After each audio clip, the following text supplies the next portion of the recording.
Lovely RetroKrystal and MavShow joining us. And we're going to have a little bit of a chat about best practice in social media, some of the tools that are available, what platforms you should be on and why, tell you off for not getting on enough places, basically. But both, I guess, have got a fantastic history. And we were just chatting actually about how it's a really interesting perspective because they're both successful content creators in their own right, but obviously you also have the business experience as well, which should give us a little bit of a contrasting view in terms of how we'd approach things. So, although apparently shit posting is universal, we did confirm that prior to the chat. So, so Mav, I don't know if you want to start and just give us a bit of a kind of your history and kind of where you're at now. Yeah. Hi, I'm Mav. I'm a longtime content creator. I've been streaming partnered since 2015 and streaming since 2014. I was actually too busy playing video games. I was playing World of Warcraft at the time, and I was too busy to start streaming because I was guild leading a role playing PvP guild. So I was too busy. But then when we were kind of done with that, and this really cool game came out called Destiny, uh, and Elder Never Scrolls heard of it. Online. Those games kind of shot me to the moon a little bit, and it's been wild ride ever since. I now work at Xbox and also create content on the side, and I'm producing live content on their Twitch channel and producing some pre-recorded stuff to come. So yeah, that's Fantastic. what I'm doing right now. Yeah, awesome. And how about you, Crystal? Oh God. Okay, where do I start? So, I was how born in. yeah, I'm about to say. Well, I've always been into video games. I like to clarify that because for some reason people are like, "Oh, you play video games?" I'm like, "Yes, that's the thing." So where did I start? So my background, I was also a content creator. I spent a couple of years on Mixer. I was one of the largest female UK creators on Mixer. RIP, because that just died one day. And then after that, I then moved on to Twitch, and I'm now a content creator on Twitch. And then I diversed onto YouTube as well, which I'm pretty sure we'll deep dive into why afterwards. Now, in terms of my professional background, I actually was the community liaison and still only community person in-house for Playground Games. For those that don't know, they make both Forza Horizon and Fable. So I was the community person for that. So I managed over about 20 million players by myself, which was a heck of a thing. And that was my very first role in the industry. And then straight after that, I then moved on to Xbox about April last year, which was it was interesting because it was it was actually the week we went into lockdown here in the UK. Oh my gosh. So yeah, so that was very very interesting, and those I don't know, I'm essentially the person that will be replying to you on the Xbox UK and Game Pass and Ireland social media across all various platforms. Within that, I do a lot of the socials, but I also do a lot of things behind the scenes. So I help out with like the launches that are coming up. I also do a lot of strategy because essentially it's not just posting as much as a lot of people may think, hey, you just post a tweet. There's actually a reasoning behind this, and, that's the point of this talk. We will go into that. But yeah, I've done that for a year and a half.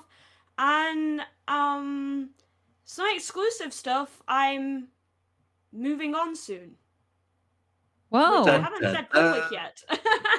But I will be It's a moving on secret. soon. Everybody intrigued. It's Yeah, a yeah. secret. Don't There's tell more anybody. more and more information soon. But Very yes, my exciting. time will be coming up at Xbox very soon to more future stuff. But we'll see. But yeah, that's I guess my background in a nutshell. There's probably more, but it's boring. Yeah, so we've got some amazing experience to lead on here. I mean, I'm a boomer in relative terms for a lot of the social media channels we're probably going to be talking about, but and we pretty much live and die by Twitter, which is kind of another reason I wanted to have a kind of wider discussion around kind of platforms and content and what works. And I think as content creators, everybody's got their own unique personalities, and kind of getting that across on various platforms is a difficult task. Like it's a full-time job in itself, trying to kind of manage all Oh, those different platforms. yes. Especially for you two who are doing it personally and for businesses and all the rest of it. I imagine you're probably quite bored of replying to comments and things by the end of the day. So I suppose the first question then, I know you touched on this, Crystal, about kind of YouTube and other platforms and things. So, I mean, in terms of kind of core platforms as a content creator, where did you start and kind of where did you see the most kind of success? What for growing upon like your platform? Yeah, so You mean? what platforms did you kind of focus on when Um, you first started to kind of market yourself? I think mainly was Twitter. I think the reason for that was at the time Twitter was sort of the go-to. Facebook had sort of started to dry out a little bit, and everyone moved over to Twitter. I think the main reason for that is it's short, it's sweet, it's snappy, it's easy just to get things out there.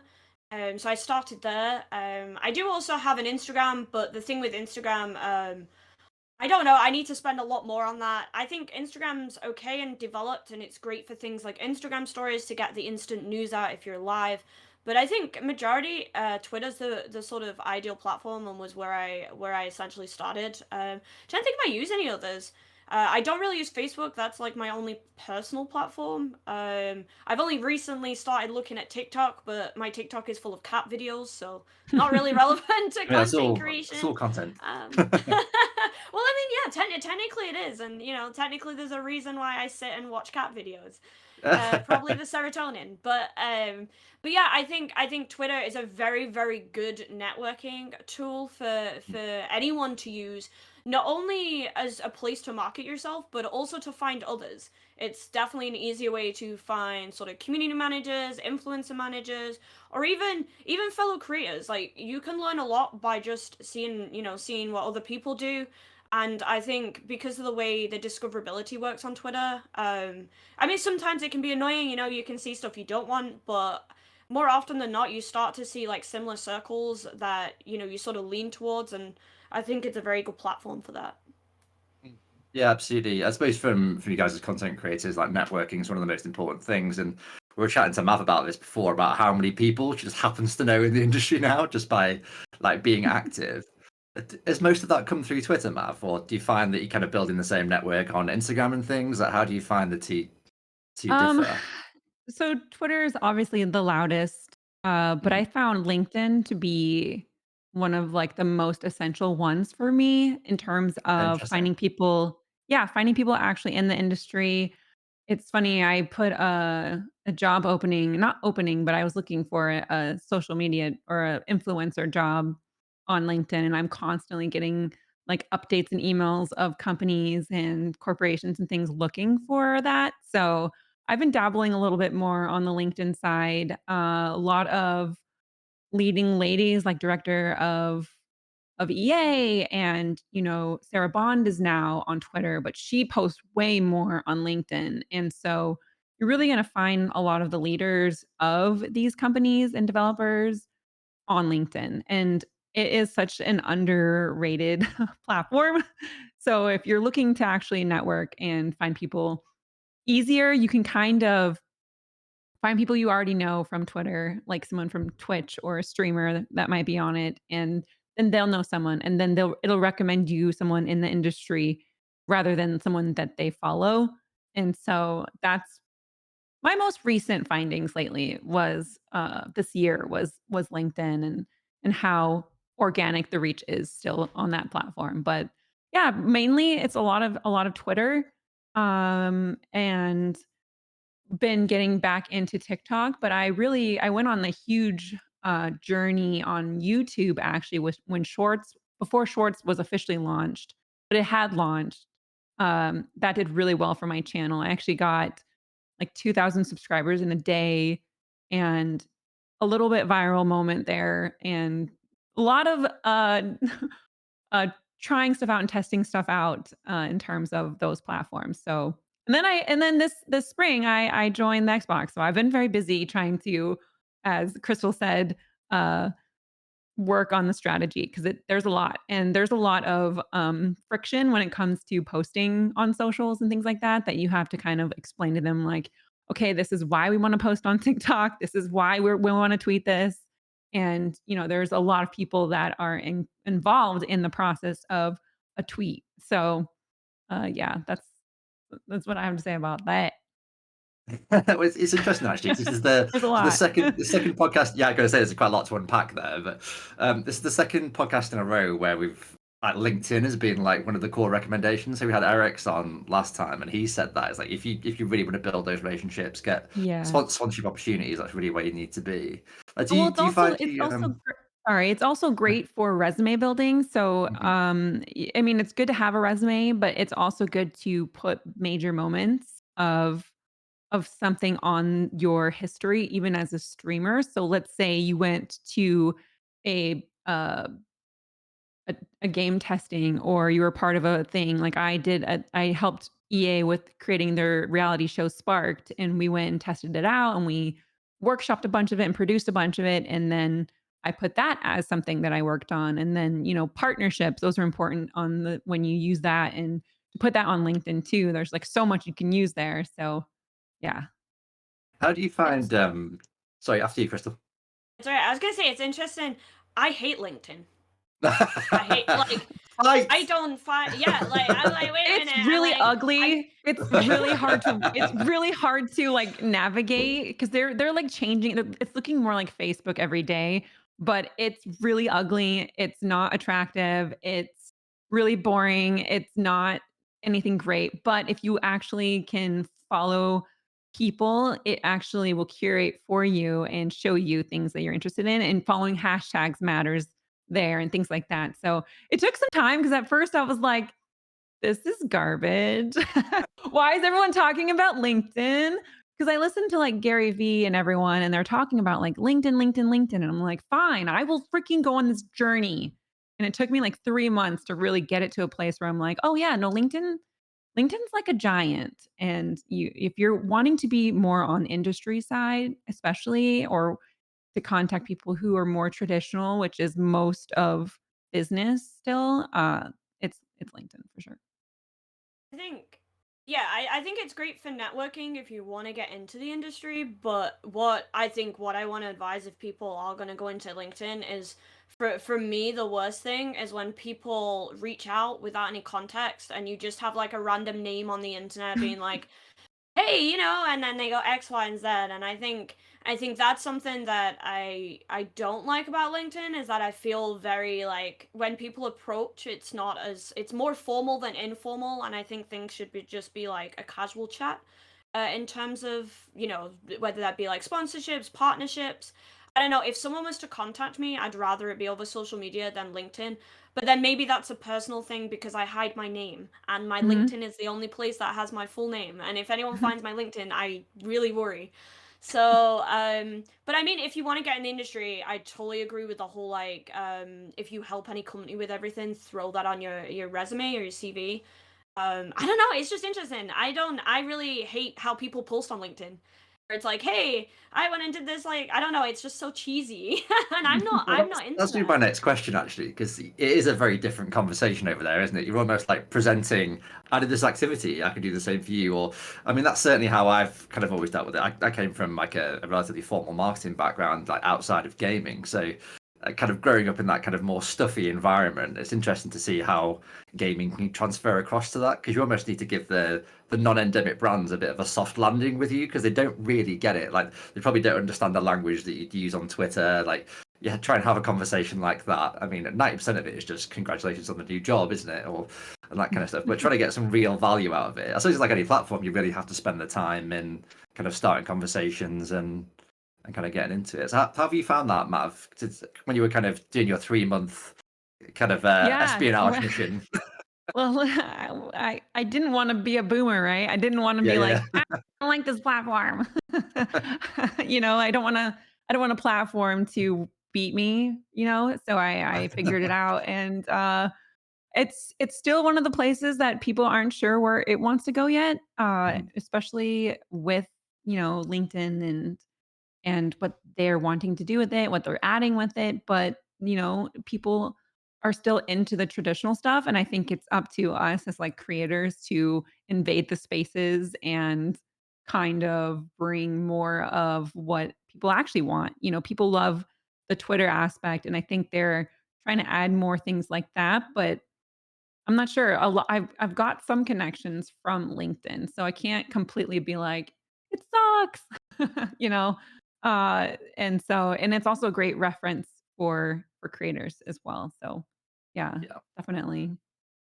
If I had to Yeah, there's pick a one or the other, I would pick Twitter, but only because, uh, that's where everyone kind of likes to just sit, but, if I had to pick for work and work only, I'd probably pick LinkedIn just yeah. because of my connections there. It's an interesting one. I think as kind of gamers, there's so many brands that are trying to understand gaming and trying to get into it. There's so much money outside of gaming trying to come in. If you can kind of position yourself as an expert within that and kind of get into some of these circles, like you get lent on so hard. Like we see it a lot, even like local councils and things around here. They see a gaming business locally and they're just like, "Oh my god, tell us everything!" Like we don't understand this Yeah. world. There's almost the opportunity to be like a bit of a shining light over there before it gets kind of inundated. So I completely agree. I think it's definitely worth spending some time over there. And I think the paid media is a problem because, to Crystal's point, people can pay to DM you. So you can literally just get DMs fired at you by some random insurance company that has nothing to do with you. But yeah, if you pick through all that, I think there's definitely some really good value. Um, so in terms of the kind of the content that you're posting over there, like what kind of stuff are you doing? Are you posting more Xbox related stuff, Mav? Are you posting kind of personal stuff or like a bit of both? I post mainly community stuff. So like if we're doing like the clubhouse chats or things like that, I'll post there and I'll try to interact and I kind of just take a lot more in than I have been posting over there. And just sort of engaging more than creating for it. I don't think I would post like clips or videos, but you could. Like everyone's saying to post your clips there, and especially if it's in the industry that you're wanting to do. So if you're, let's say, you're a content creator and the VP of EA is like browsing your LinkedIn, maybe showing funny clips of you playing their game that they've worked and paid so much for, might make them happy. And so, um, more likely than not, a lot of devs I feel like are more on LinkedIn than Twitter. I know just from personal people that I know don't use Twitter as much just because of how reactive it is towards developers and how toxic it can get. Um, Yeah, just how have because you? there's no you can't yeah, there's no moderation on Twitter, right? So it really Yeah. keeps people from posting as much as they would actually want. So how do you guys? I suppose Crystal, you probably see more of this on the Xbox channels. That how do you? Twitter has quite visibly become more negative over the past like 18 months. Like it's very clear. Like whenever anything is promoted, you can go into the comments and like if you can find a good one, like you've done well. Like no matter how great the post is. Like how have you found kind of dealing with that? Have you kind of had to kind of grow a thick skin to deal with it, or is it kind of do you think of it slightly differently because you're in a professional setting? Like how does it kind of work on your side? I think it's quite interesting because I feel that I've created a filter to it to some extent. But at the same time, I do like to pay attention because I feel that everyone should have a responsibility to speak out about it because at the end of the day, a lot of toxicity is there because no one says anything and everyone allows it to happen. And I think not necessarily in Xbox because I think a lot of that isn't well, actually, in general, in gaming, so for both my roles that I've done in the past, you tend to find that it's not necessarily toxic comments, it's just people that are very, very passionate. And because they're passionate and they love a game or a platform, sorry, or a console, like so much that it has to be exactly how they want it. And it's not anger, it's actually ironically coming from a good place in the heart. And I think as a community manager or influence manager, it's your place to sort of understand that and know that people don't have bad intentions, even though there's stuff that can be said that was quite like horrible, like maybe not in Xbox, but when I was at Playground, because of it being such, well, the games industry is very male and white dominated anyway, and then being part of a male dominated studio and a male dominated game because I focused on Forza Horizon, which is racing, I had quite a lot of people that as a like personal thing that would go after me for being a woman and was like, oh, you don't know what you're talking about or you don't know what you're doing. And I've had many comments. I've had people like someone, oh yeah, I didn't give another background. I used to work at Codemasters as well for a tiny bit on Formula One, and this I remember this one time I had a player explain, like turn to my male colleague and be like, they were discussing Formula One because it was that weekend, and they turned to my colleague and was like, "Oh yeah, I'm sorry, but like it's only for men." And I was like, "What?" I was like, "Excuse me, I worked on Formula One," and I must have given them a dirty look. I can't remember the full conversation. Must have given them a dirty look because they did apologize straight after. But I think a lot of it as well is I tend to find both in content creation, if you get like toxic comments in the chat or if you get it online, is that sometimes I have this saying where it's like, don't hate, educate, which is cheesy and I'm so sorry. But you'll find that when people are trying to be toxic, you'll if you address it, one, they don't expect you to address it, so they sort of go back.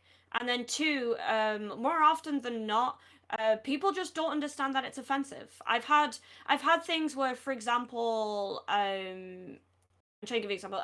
If someone's creepy, right, and they compliment you, but in a really weird way. Now to them it's a compliment, but to you it's not. It's creepy, and you have to like explain. But once you've explained, they're like, "Oh, I understand it," and then they apologize. And I've had that happen a lot of times in many situations as a creator.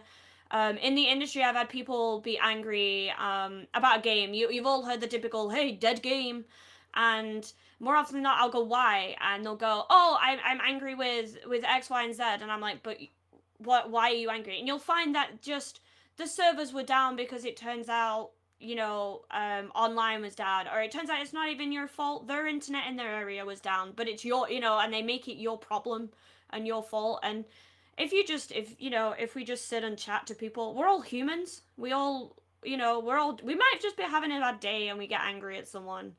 And it's just unfortunate that a developer is is in the wrong place at the wrong time. But yeah, I think it's always going to be there, but at the same time, there is tools that you can use to filter out toxicity, whether that be banned word lists in a stream chat, or if it's on social media, you can mute words, you can block people. I'm not saying that will stop that. I've had my fair share of harassment. I've had my fair share of stalkers. I've had people make numerous accounts. I've had people ring me up, tell me my address down the phone. I've had like the works, but they will still find you, but there is loads of things in place, and if it does ever get to a point of being serious, then you've got to take the correct measures with that. But yeah, I think it's just one of those things that over time I've sort of built a thick skin. I'm not saying that's correct. I don't think any developer needs to do that or should be doing that. It's not nice that a lot of people have to deal with toxicity, but there is ways. I don't want to say ways around it, but there's ways to ensure that it doesn't affect you as a person, because it's not nice when it does. And I hope that those in chat that if you do ever come across it, that if it gets too much, you take your time to step back and then deal with it when you're in a better frame of mind. I was just gonna keep rambling. I was like, I better stop because I will just Very ramble good. I about mean, stuff. So please tell me to stop. you're absolutely right. Because I mean, you see so many conversations going on social media that if one person just stopped and said, "Oh, why do you think that?" the tone of that conversation just completely changes, doesn't it? It's a conversation. It's not two people just shouting into the void of Twitter. And it's something I've kind of dealt with a fair bit with kind of the business and with kind of events and all that kind of stuff. If there's a negative comment, you ask why and you start a discourse with that. It de-escalates that almost immediately, and then by the end of it, you probably have another friend that's in the network that you're in because they're passionate about the same game as you. So I think we've all got a bit of a responsibility there. So this is to everybody that's watching the stream to try and de-escalate that stuff and definitely not be part of the problem. I mean, obviously, sometimes you're just going to get a difficult person, but 90% of the time, I think it's probably manageable. So how have you found it, Mav? Because I mean, all of your channels exude so much positivity and unicorns. Oh But it's God. but I suppose Yeah.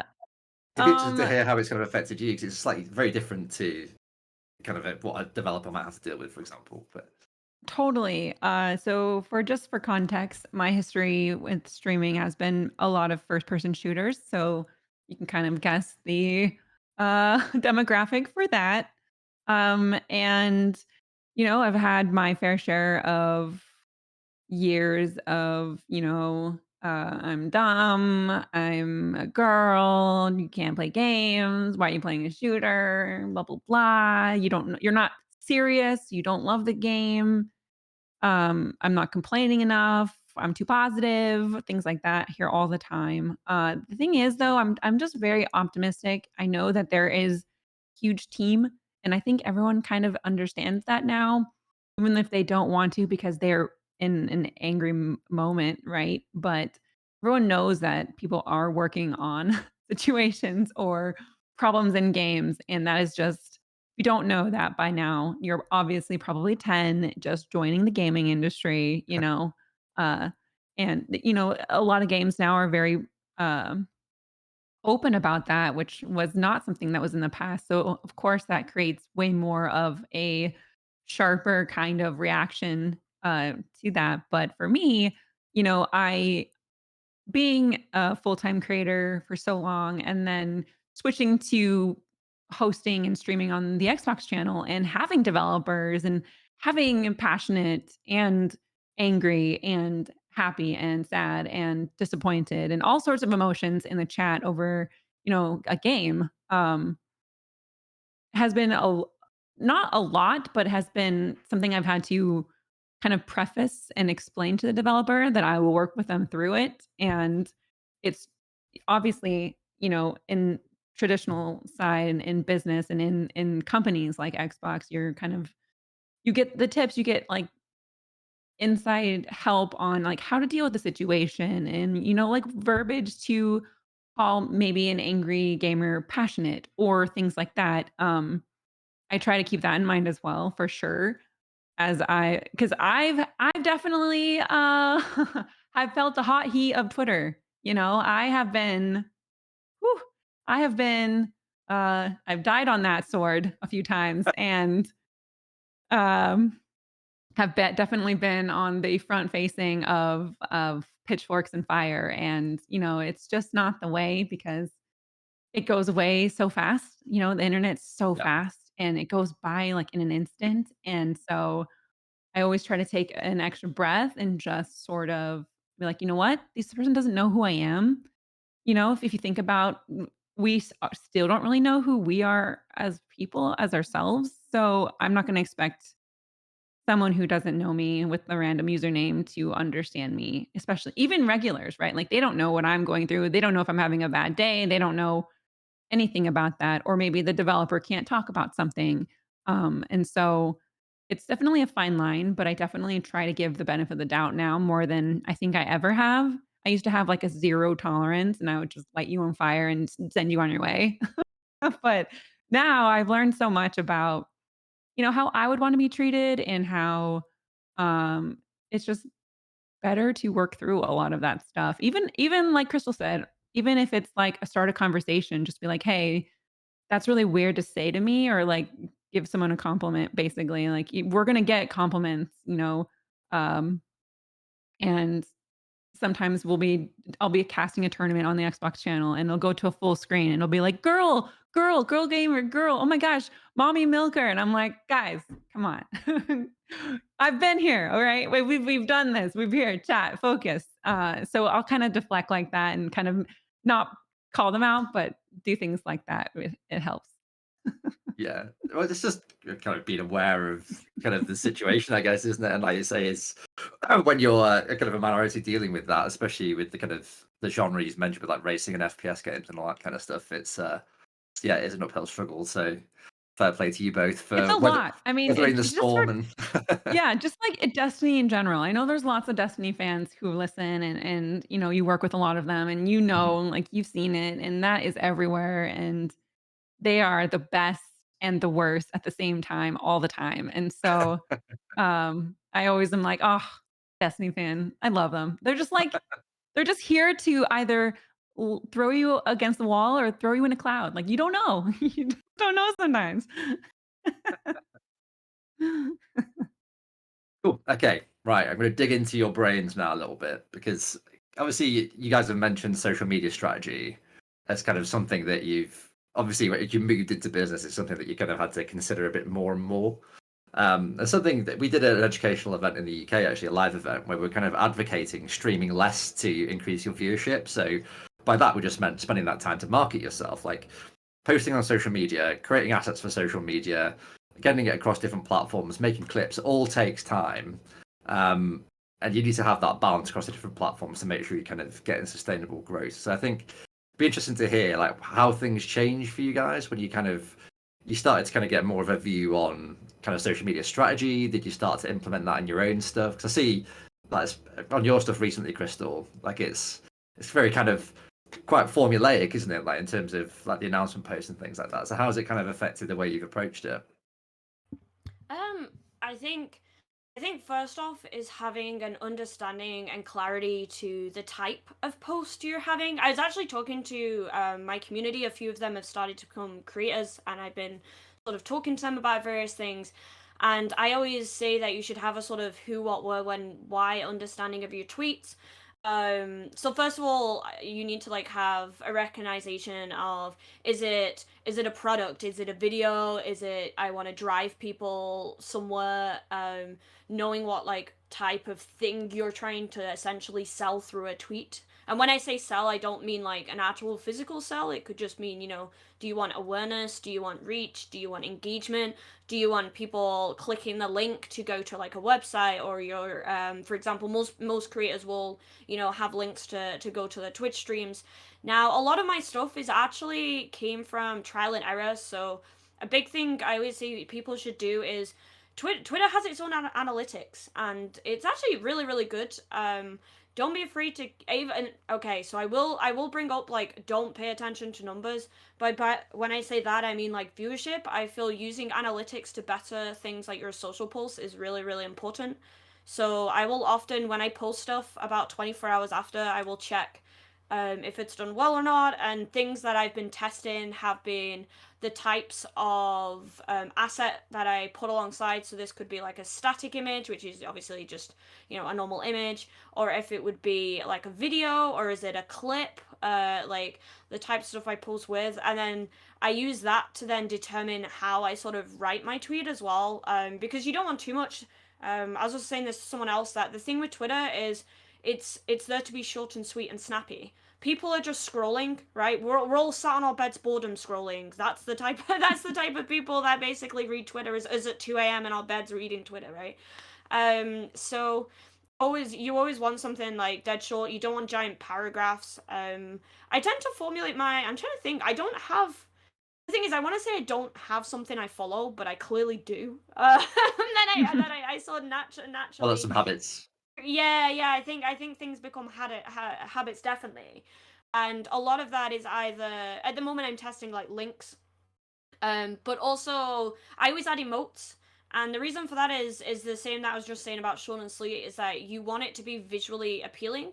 If it's just a wall of text, now I'm someone who will literally skip through text in video games. Like I ain't gonna bother reading it on social How media dare you? either. How Yeah, dare I know. you? I am that person who skips everything, which is really bad. I do skim read. I do understand plots, but I will. If you give me a wall of text, I cannot be bothered. I do not have time to be reading essays of collectibles. I just want the collectible. So yeah. I think actually it's something in terms of structure which I do use, and I've hinted to some people before, and they've done it and they've seen increases of growth. Is the way that you amplify your tweet. And when I mean amplify, I mean in the way that it becomes visible on other people's feeds. Because the more feeds it's on, the more engagement you get, the more impressions, which then hopefully, reach more people, which then, if you've got a link, will drive. And shame, I just see in the chat. But the way I do that actually, I ignore people on purpose for a while. And the reason for that is what you'll notice is when you create a tweet, and maybe you've created a tweet for a new video, and you send it out and you send it to your community, and they'll reply being like, yeah, this is cool, or reply what they like, or I tend to tell my community like find a good GIF or whatever they would like, and I leave it. And I leave it for a bit because the tweet itself will be on people's feeds. And then after a while, obviously the way Twitter is we were talking before, it's reactive. Eventually disappears. Give it a couple of hours and it'll just disappear, right? There's too many posts for it to stick around, because that's not Twitter. Twitter doesn't make things stick around. So then I will then start replying to people. Now, as I reply to people, that brings the whole thread and the whole post back onto people's feeds at the top. And doing so, it's just like a retweet, but sort of, I guess, without looking like you're retweeting constantly and spamming everyone. It's like a hidden spam, I guess. Retweeting your own stuff is it's not always a good look. You need to be I mean, be careful there. I totally do that as Oh, well. I but, disagree. You should totally retweet yourself. If you are not going to retweet yourself, why I'm are leaving people this. gonna? I mean, no one else is gonna do it, are they? Hey, I must admit, a well placed cheeky retweet can go far. Absolutely. What? Yeah. Just a really But, subtle like eyes emoji, like looking at your own tweet. That's what you need to do. oh, I totally do. If I don't often post in the morning, which we'll probably get onto is because of time zones.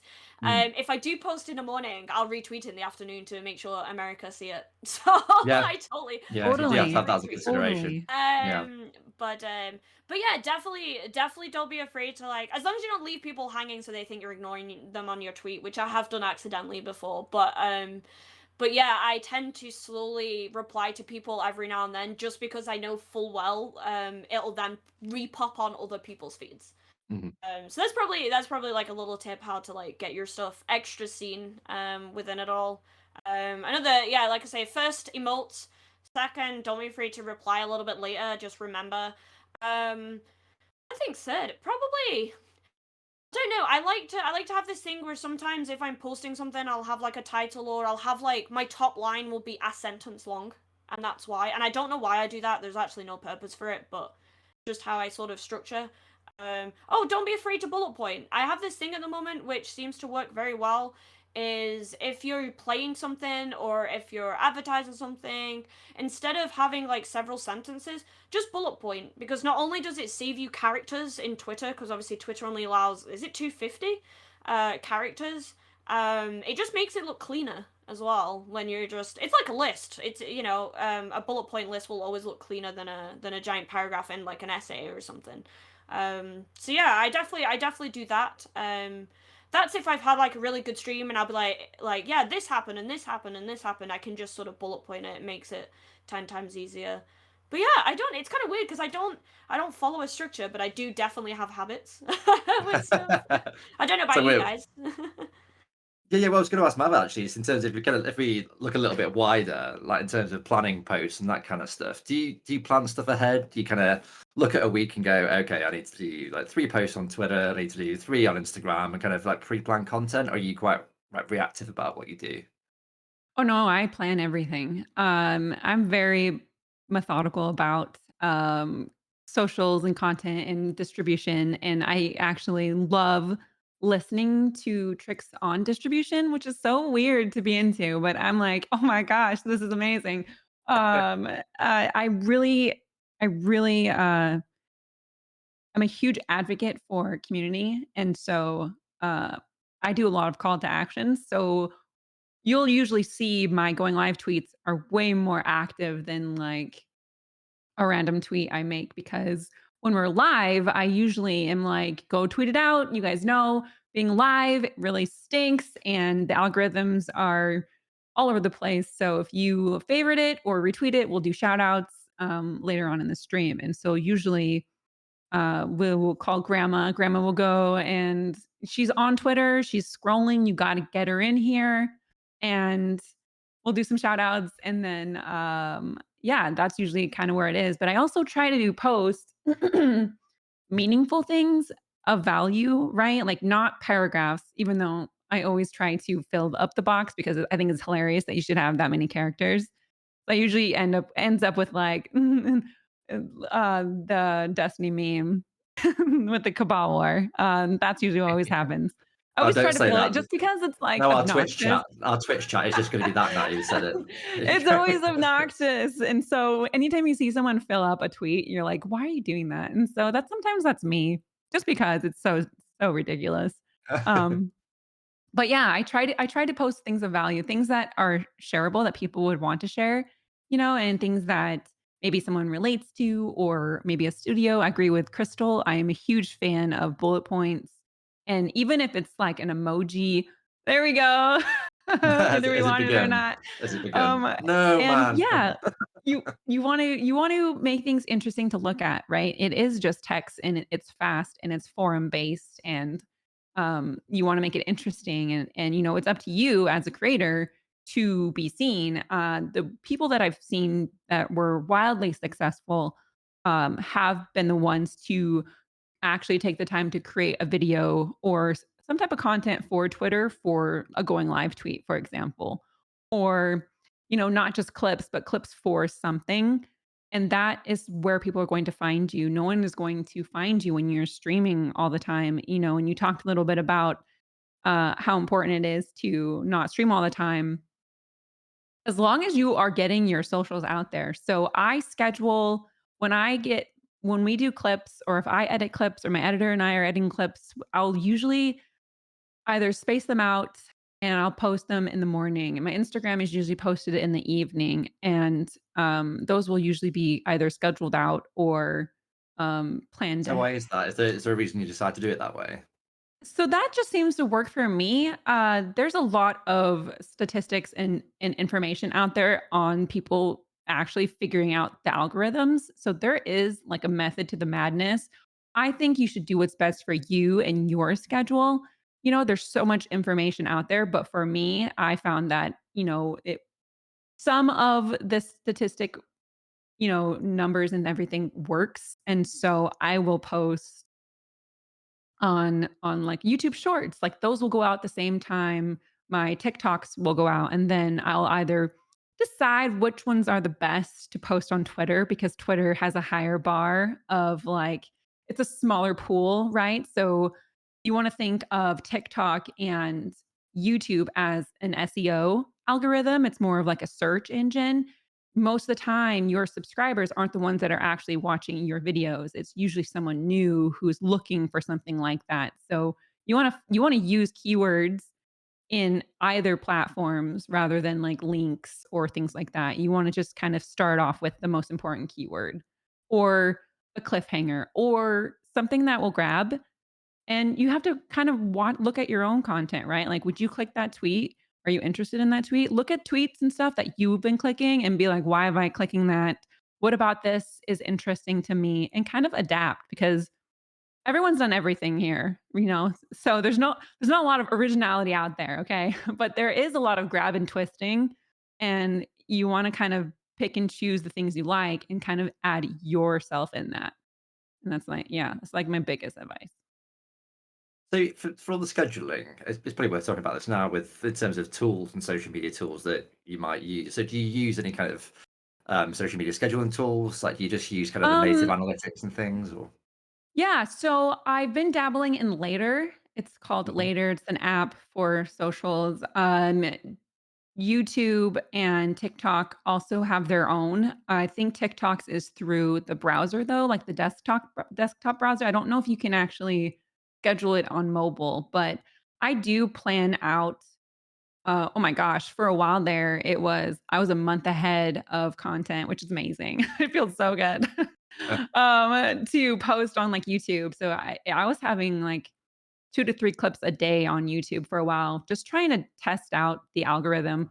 Obviously, I was also working with, like, some algorithmic YouTube geniuses that were like, try this, do that." And so we were kind of, like, workshopping a bunch of it, but, you know, deciding what you wanna post, like, you don't have to post all the time. I think it's okay to be quiet too. Like, I have probably not posted as much as I used to now, and, it has been awesome, actually. So, there's also the trick of, like, not posting stories and then waiting a couple days, and then when you post the stories, it pushes it because they want you to keep posting. So, you gotta kind of bullet point each platform with some tips that you like, because I mean, if you look at Instagram, it's humongous. Like, there's no way that you can be an expert in all of it and posts and stories and their TikTok version and videos and IGTV and all that stuff. Like, that's one platform. Like, there's no way.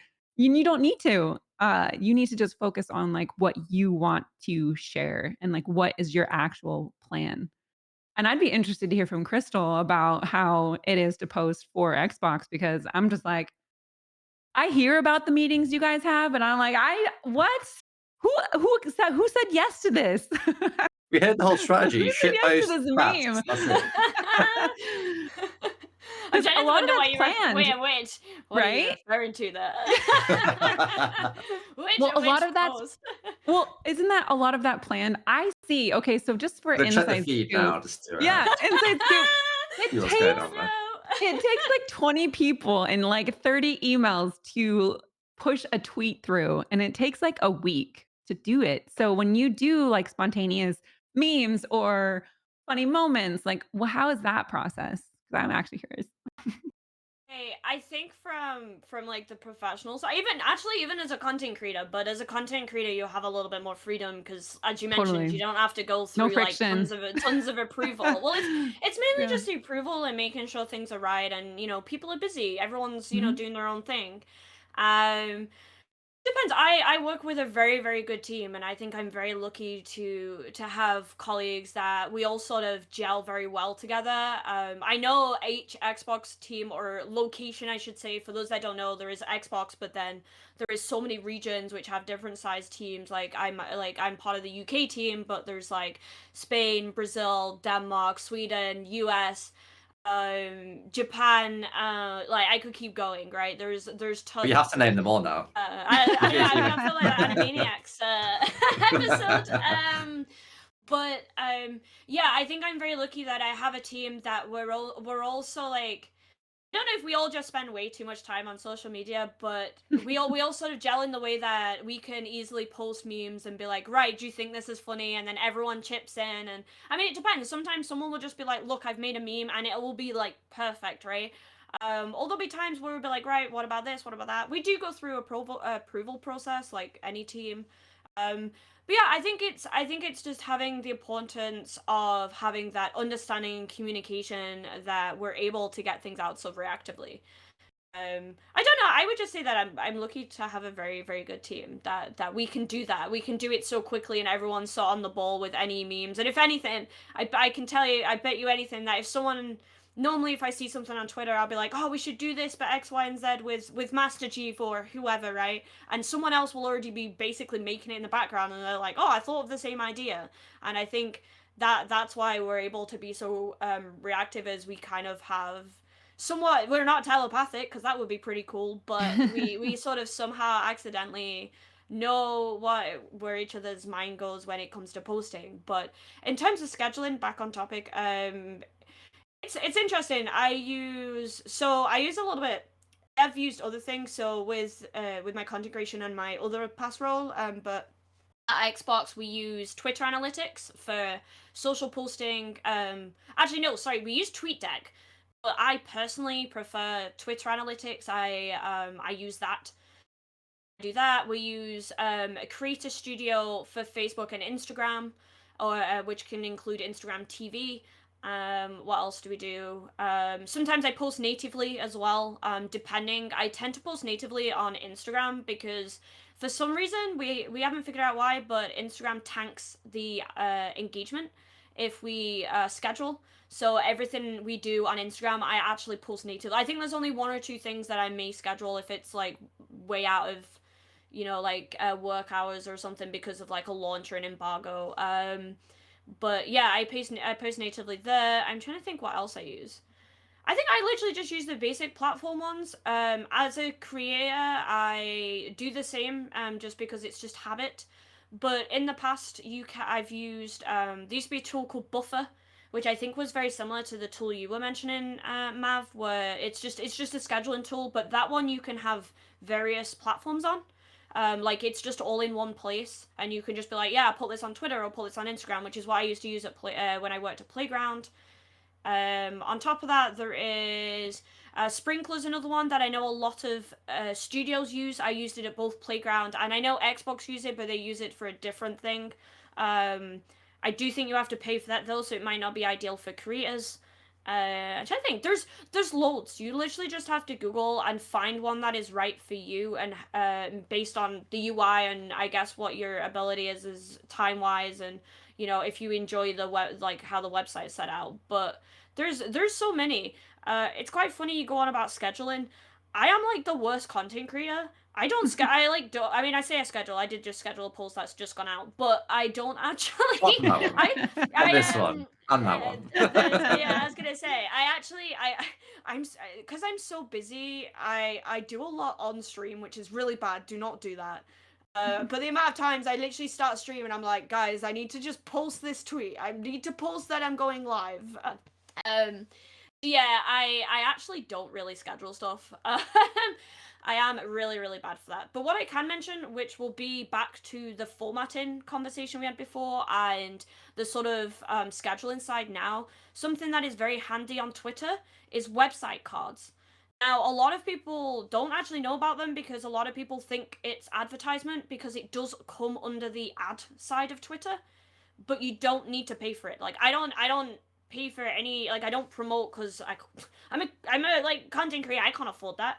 I don't like do any advertisements on my content creation, and so don't be alarmed because it will come up being like, do you want to do this campaign? But yeah, use Twitter website cards. I could go into it now, but it's hard because it's easier to show. So I just feel free, if anyone wants to know, you can reach out to me or just Google, and hopefully Google will have an answer. But what it does is, so if I ever post a YouTube video, I tend to get the thumbnail and create a website card, and it puts like a sort of, best way to explain it is a box around the image. And if people try to click the image, it sends them straight to the website. And it's kind of, I guess, a little bit clickbaity now I say it out loud, but I have noticed increased clicks, and both on the Xbox side, because we tried it out for a very long time as well. So both personal and brand, where that has had an increase in clicks and driving people. So definitely test that out. And I think the reason for that is because people want to be nosy at the image. So when they click to go be nosy at the image, they don't realize it's going to send them off to a website. I mean, mine is just usually the YouTube video link. You can have it to, whether that be a stream, whether that be whatever else. But that is something that I definitely advise people to look into, because not a lot. I haven't really seen anyone else do it that I'm aware of. Maybe one or two, but honestly, like I say, I've had it proven that it increases clicks. I mean, it might not, but from my personal experience, it has. So that's definitely something to look into. But yeah, like I I say, can't not remember the many original people are question. around. I went off. But that kind of thing's always going to get cut through. I think because it's not necessarily like a mainstream way of posting content. It's different, so it's always gonna, you would think, drive more engagement because of that. Because people either wonder what it is or kind of interested in this kind of like new layout and new format. So I think you're right. I think a lot of people won't even know they exist. So thanks for bringing that up. We'll have a look at our social feed later, and everyone's Twitch streams now will be website cards. Right. I I think the only oh no, you can do a website video, but I don't think it's as great because if people click to go play, it just sends them rather than like watch the video. So I'd probably only advise it if you do like static imagery, but yeah, definitely go check that out. Little Yeah, new so thing. yeah, yeah. Have you guys done much with kind of mail campaigns as content creators? We had an interesting conversation a couple of months ago now about kind of being more personal in the way you approach your subs. 'Cause obviously on Twitch you get a mailing list of all the people that have subscribed to you. Mm. So technically you could do email campaigns to like personalized email campaigns to your subscribers. Is that something you've ever thought about doing or done? Um, I used to send out postcards and handwritten thank yous and like if someone hit like a long time milestone or anything, they would get something special or things like that. Obviously I've been very busy this year and last year that I really haven't done too much in terms of like physical anything. One because I don't wanna send anyone COVID, I don't want we didn't know anything about it then, so I haven't wanted to interact physically with anything, but I think it's so important. I think it's so wonderful to get something like that from a creator.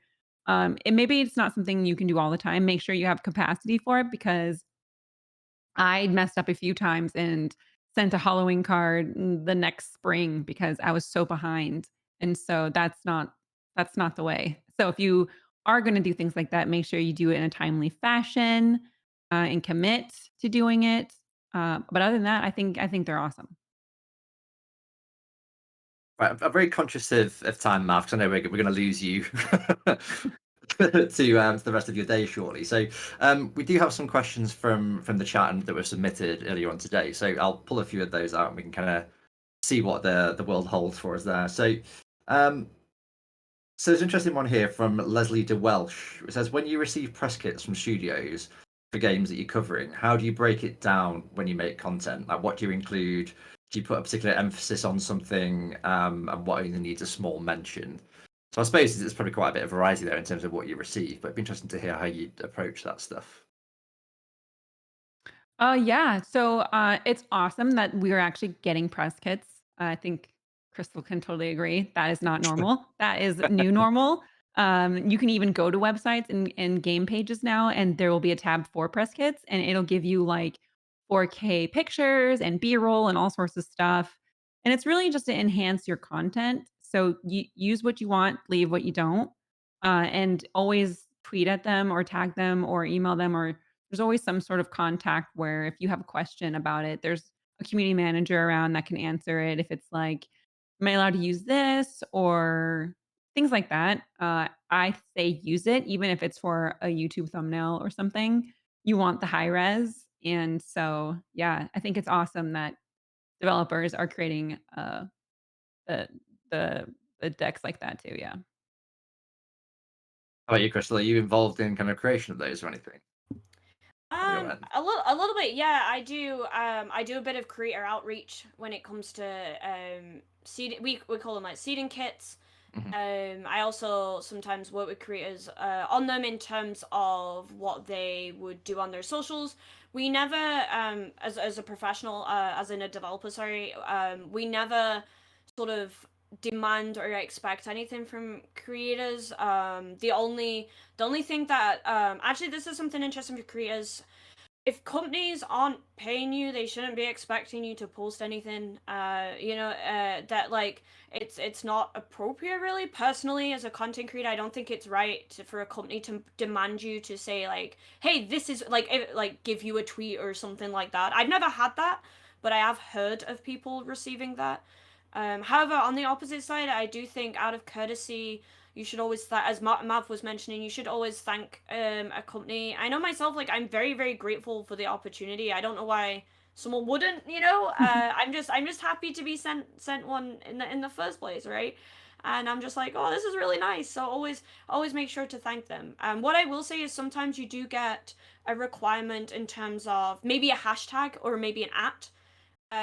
But I've never really had a company like tell me what to write, which is great. But definitely pay attention if they give you like a certain like word, I guess, to add into a social post. And the reason for that is mainly because so back to the developer side, we created one myself and the team created one called Xbox Partner, and the reason for that was it's basically to track.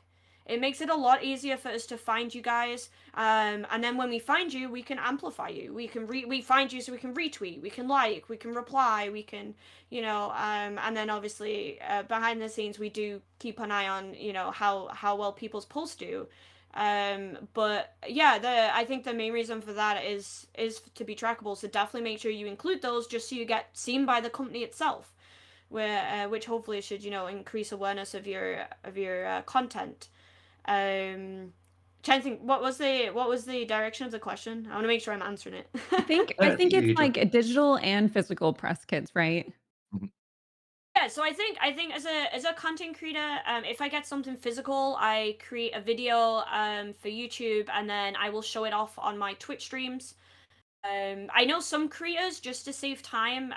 The only reason why I don't do this is because I'm currently sort of traveling a lot in terms of I live two places, so it's hard for me to have a nice setup. This is probably the first time some of my community have seen my background because I just have a green screen hiding everything. Beautiful Um, trees. I know my trees. Why would you hide that? Exactly.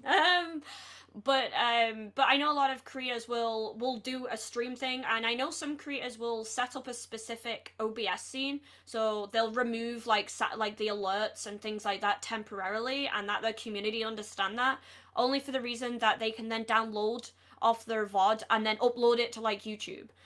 But on top of that as well, some companies, when not just for seeding kits, but if you do like a campaign for them, whether that be a stream or something like that, they need evidence of it, or sometimes you might be asked to do like I call it a report. That sounds a bit like formal for it, but sometimes they'll just ask for evidence of like the of a whatever it be, whether that be like an unboxing or showing it off, or playing a game. And if they do it on stream and then they can clip it, it's a way of them just being able to send that video to the company. But yeah, if you're stuck for time, don't be afraid to just be like, great, I'm gonna do this unboxing now, guys, just bear with me, we're changing scene, and then do it, and then change back to your gameplay afterwards. Because then you can just clip it, and then you can easily chuck it on YouTube, chuck it on Twitter, chuck it on, use it as a clip. Saves a lot of time. I just personally can't right now, so I do it separately and have like a sort of separate area for when I do unboxings. I try to show off everything in seeding kits, because I don't know like why you would hide anything sort of thing. I don't know. It depends, personal preference. On terms of maybe the other side of it, I've heard discussion where some people say you shouldn't always show or accept everything, and it's all about like knowing your worth, which I think is very important. And I understand when some people, professionals, will look at it in a way of like, hey, you should only promote things that you think are big and wonderful. But personally, I just post everything. I'm like, look, I got this cool thing. Hey, look, I got this cool thing. Like, I just chuck it on, just throw it everywhere. But yeah, I think that covers everything. It's an interesting one. I think there kind of needs to be like awareness on both sides, doesn't there? Because I mean, there's an element of self-awareness where if you've got a kit from someone that you've never worked with before, and it's a publisher you really want to work with, or a developer you really want to work with, you sometimes got to think that, okay, I would need to build a relationship here, so I'll do all I can to kind of show some willing, start the conversation. Maybe that'll lead to kind of some paid opportunities in the future. But equally, like, where do you draw the line? I mean, there's quite a few developers out there that famously won't give any money to content creators. One that we all know pretty well through by building those symbiotic relationships. It works well when the community kind of responds to that, and everyone's kind of this. It must be quite like difficult. Like, Mav, have you been in a situation where you've kind of got that far through a relationship with the developer or a publisher and gone, you know what, this is kind of a little bit of a stretch here. I've been promoting you for 2 years. Maybe there should be kind of something else going on here.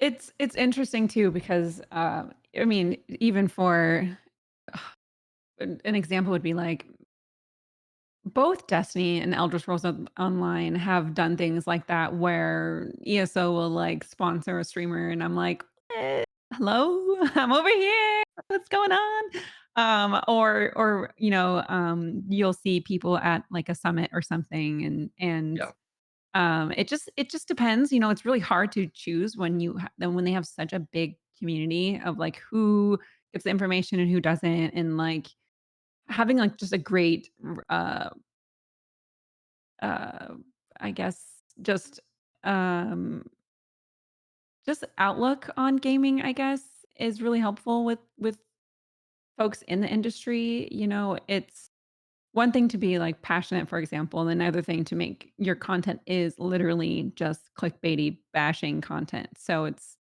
like a relationship. I definitely recommend if you have questions about the items too, to email them. They usually will email you and have your address somehow. Like for example, I signed something today for something really cool coming up, and it's not paid, but they're sending something cool and they're requesting like a hashtag or like an at, which is totally fine. And you want to respond and be like, "Thanks for this. This is awesome," and respond with their name because it's in the email. Okay, everyone, use their name. It goes a long way because they're making those emails, and they are content creators are really tunnel visioned when it comes to who they're talking to and how they're talking to them. I don't think they understand how powerful the way that they speak is. So just be cool is my advice, and just realize that people this is their job to kind of help you out and send you things and see how you're doing and see if it's okay. And just like actually check your email and respond with their name. Just do With their that. name. With their name. With their name. Please just do it. I promise. It's not hard. It's such a big I'd say deal. that. So important. Is it okay if I just bounce off this actually? Because I just thought Yeah, something I haven't absolutely. mentioned. First of all, Yeah. everyone put your email in your bio, or else I'll fight you. I swear to God. Stop Everyone putting your do that. location as like I'm on the moon. If someone's trying to run like a Right. UK-based I campaign. have I'm like sorry. well, I have a bit of a controversial thing about the location because as someone who has had their like address found, I Mm. hide my location, and I hate it when, although I do understand, because as someone like Xbox UK, we deal with only UK creators, so we have to look for people like specifically in the UK. But I personally, as a creator, hide my location, but that's a security thing. So so I'm always like it's okay if you don't want to, because I don't either, but I do it for the security. Anyway, back to the conversation. I wanted to bounce off the whole seeing people get things, and you're like, oh, but what about me, and things like, we've all had that thought, and what I think I want to mention as well is, don't ever be disheartened if you don't receive something and you've really like tried for it, because not always is it like a lot of. So I remember when I first started out content creation, I was like, oh, it's because I'm not big enough, and that's not always the case. I always say, like, sometimes content creators are actually mainly split up into four categories, which is like, now I've got to remember them. No It's pressure. No pressure. Yeah, I know. I'm trying to think the fourth one. I know what three are.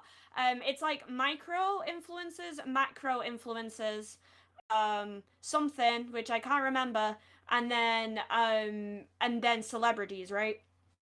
And so micro influencers are sort of like people who are starting off, people that, essentially, I hate using the words small and big because I don't believe anyone is small and big, but there is some sort of like, I'll get into it in a second, but I guess the smaller sort of influencers, the macro influencers are people that are like, I don't really know any like examples, but obviously the people that are in the like 100,000s of, like, for YouTube, or maybe even that for like Twitch as well, like 100,000 like followers. And then obviously celebrities, which is more on the brand side, because obviously for Xbox we do a lot of advertisements with celebrities. You might have seen a lot of posts with like The Rock, and then that's the celebrity. Love That is him. like a self explanation, right? Yeah, that's the celebrity category. I mean, if you And there's guys know another The one, Rock, but I we've can't got to remember talk it. about an intro here, just to clarify. Dear Dwayne, Yeah. please adopt me. I heard you have a lot of daughters. Oh man, if only, yeah. And it's I think as well within those, a lot of times companies will want a certain thing. So sometimes it will be they're looking for awareness, in which case they'll actually go for creators that have a big social reach. And there might be creators that don't have a lot of followers on Twitch or YouTube, but for some reason their Twitter account, they might even have loads of followers on Twitter, but their like engagement rate is pretty high, and that's why they'll like go work with them. Or I'm trying to think another way is like, oh, if they're trying to like I guess sell a product, they might there was actually a case where there was a lifestyle influencer on Instagram who wasn't like a content creator as such. Obviously she was more an influencer on Instagram, and she was selling her merch, and she had over a million followers. People were like, yeah, we'll buy your merch, we'll buy your merch, we'll buy your merch, etc. She sold five t-shirts, and That and happens yet so often. yeah, and then I think I'll have to find it, but and then someone else did like the same, and just someone smaller sold their merch and sold like hundreds, and it's just because they have a more close-knit community. And what it was is that, like, as well, you'll find that the more you grow, and I had this on Mixer because I was on obviously Mixer a lot longer than I've currently been on Twitch, was that after a while you do essentially get, like, I call them like dead followers. And the reason for that is just because they followed from day one, but they might have just left the platform, or they don't watch content creators anymore or streamers. And you probably will have that on like loads of platforms. And the ratio to like active to like inactive followers that people probably have is you'll be able to slowly see that. So don't be what I think I'm trying to say is, don't feel like you're not worth it, or you're not big enough, or you're like, oh, why have they got it and I haven't. And that is like the worst, because that's what entitled people feel, but we've all fought it at some point. and I've been in that position too, where I've been like, oh man, I wish I could have been a part of that. And I've had that done to me as well when I've got things. I had like a friend once that actually messaged a company asking why I got an invite to something and they didn't, which nearly jeopardized my place. And it's just, don't do that, guys. But yeah, so I just don't want people I'll feeling fight bad them. about it, because what it will be is, it'll be the end goal and objective of the company, and you may just not fit that. It might just be that, they're looking for people to post on Twitter, but in fact you have an amazing audience on Twitch, or vice versa. Maybe they're looking for streamers, but your strength is in social media. But yeah, just don't feel bad. Awesome. So we've probably got time for one last quick one. We're about to keep the responses quite snappy for this one, because I'm just aware we're quite close to the end. So we do have a question from Al Armour. He just asked, Ow! "Hi Al." Al_Armour. Is it better to focus on one social media platform or multiple? How many is too many?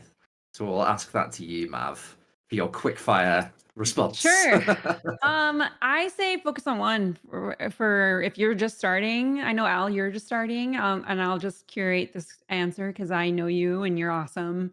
I think you should just focus on one for now and just kind of just look around and see what you like kind of make an account everywhere and just take in the information. If you're just starting out and you're like you've got so many platforms to pick and you're paralyzed with the decision because decisions are hard anyways and there's so many to make. Just make an account everywhere, follow what you want, enjoy the platform. Like you want to make content for the platform. So you need to be a part of the platform and you need to kind of just look around and take it all in. And it'd be weird if you posted a picture of text on TikTok, right? People would be like, why?" So just kind of read the room in terms of like what platforms. So like Twitter, you've been doing awesome with like commenting on my tweets and like Kelly's tweets, and like Xbox does an awesome job with responding. For example, if you're looking for, I know a lot of companies look at Xbox for their social media strategy because they are very risky with theirs because they respond to everything, but they also have like this like ethics to it, and so you're never gonna hear them bash at you, but you're gonna see them send a meme, for sure. But yeah, you just want to make sure you pick which one you kind of enjoy the most and really do your research on that one. And then if you feel like you kind of got it figured out a little bit, maybe add one, and then see how you can balance the two. I never say rush in. I've been doing this for almost 8 years now, full time, like full time. So I didn't start off with a TikTok, a YouTube, an Instagram, a Twitter, a Twitch. I streamed on Mixer, I streamed on Facebook, but that was way into my career. So start with one. Pick your poison, basically. Awesome. So we've got about 4 minutes left. So I don't know, I mentioned to you guys before we started, it'd be good to kind of get a little bit of a 30-second sound bite, and it's Okay. high pressure. Clippable. Okay, I'm ready. Yeah. So kind of what your highlights been today. Like, if there was like one takeaway from the podcast today, what would you say? So we'll start with you, Mav. You look prepared. Takeaway from today is drum roll, chat. Use the name. You chat use your yeah. Honestly, that might just be the takeaway. Pick one platform when you respond to emails, use one name or use their name, and just know you're talking to people online. Awesome. How about you, Crystal? My little snapshot. Don't be afraid to trial and error a lot of your content to see what works best for you, because no matter what platform or no matter what time or type of content you create, it will always be unique to yourself and your community. So yeah, just keep trial and error and then work bit by bit, and eventually you'll just have a perfect formula. Awesome. Yeah. Perfect, thank you. I know it's super high pressure, especially when I've when you talk for like 90 minutes. have It's an like, edit go, button for you're my on clip. stage. Thank you so much for having Perfect. me. I could talk about this all the time. So anytime you want me on back on, I'm totally down. Yeah, I feel like we do need like in a couple of months' time, maybe do like an episode, a follow-on episode, see if these guys have actually done any the advice that we've given to them and get some more questions and things in. But yeah, you guys have been incredible. I've really enjoyed it. I've learned a lot, so thank you so much for joining us. The one last thing we do have to do actually is because we love all these lovely content creators so much, we always try and give something back after our podcast. So the Creator Grant is something that we launched probably about 6 months ago now, where we take applications in. They have a chance to kind of chat to us about what they're trying to achieve from their content and how we can potentially help them. And through that, we give them some cash towards upgrading their stream, whether it's a camera or lighting, that kind of stuff.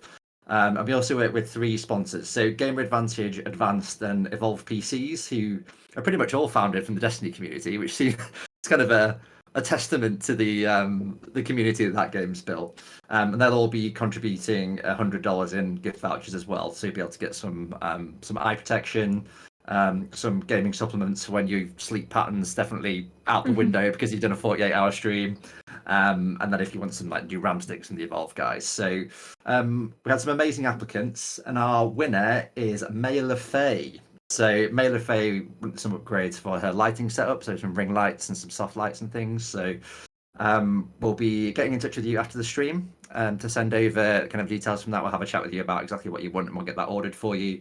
And we'll get the vouchers over to you as well, so you can enjoy some goodies from our friends. So it's something we want to keep doing. It's something we want to contribute more to in the future. But for now, hopefully this gives someone at least a little bit of a helping hand on the way. So congratulations, May LaFay. Good job. Woo! Good job. That's so cool. I have been seeing that. Do you like a stream setup or something they need? And I think that's amazing. It's been cool to Awesome. see. Thank you. Perfect. So I think we managed to get there with about 30 seconds to spare, Mav. So That's impressive. Funny. But yeah, thank you both so much again. It was really good fun. We got some really good insight into obviously the 2 different sides that you both have to deal with kind of day to day in your history. So thank you so much. And yeah, we'd love to have you on again in the future, without a doubt. So we have to watch out for Crystal's announcement as well. The next phase. Yeah. Soon. Yeah, I don't really know when I'm gonna do that, but soon. We're gonna tweet all about it now. Get you in trouble. All right, go ahead. No, it's my own information, it's my own personal info. So I mean, throw it out there.